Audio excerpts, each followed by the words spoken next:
Welcome to our step-by-step guide on how to activate your Wisdom Panel DNA kit. Follow this easy process to get started and gather a DNA sample in no time. In just 15 seconds, you'll have your sample ready for testing. Let's dive into it. Step-by-step guide. Step 1. Unbox your Wisdom Panel. Kit start by opening the box and ensuring all the necessary items are included.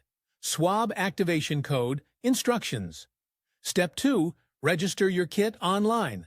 Visit the official Wisdom Panel website, wisdompanel.com, and create an account or log in if you already have one. Click on the Activate Your Kit button.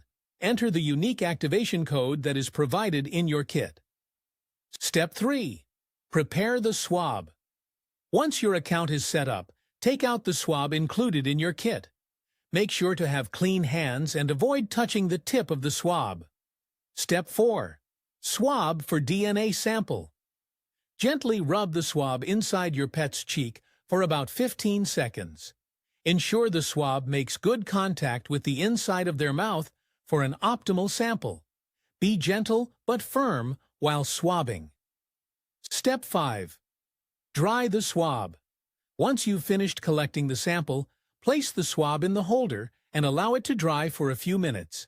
Do not touch the swab tip. Step 6. Send your sample. Place the dried swab and any other necessary items into the provided return envelope. Follow the included instructions to send your sample back to Wisdom Panel for testing. Step 7. Wait for results. Once your sample is received, Wisdom Panel will analyze the DNA and send you the results via email or through your online account. Typically, you can expect results within a few weeks. Conclusion. That's it. You've successfully activated your Wisdom Panel kit and gathered the DNA sample. Now, just sit back and wait for your results. Enjoy discovering more about your pet's breed, health, and ancestry. Don't forget to like, comment, and subscribe for more helpful tips.